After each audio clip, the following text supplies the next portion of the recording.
In this video, how to change email on Docusign, I will show you step by step how to change your email in Docusign.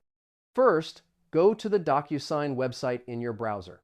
Log into your account using your current email and password.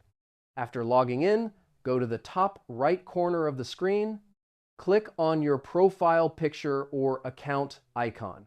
From the menu, click the option called Manage Profile. You will now be taken to the account settings page. Look for the section called Personal Information. Inside this section, find the email field. Click the Edit button next to the current email. Enter the new email address you want to use. Make sure the email is typed correctly.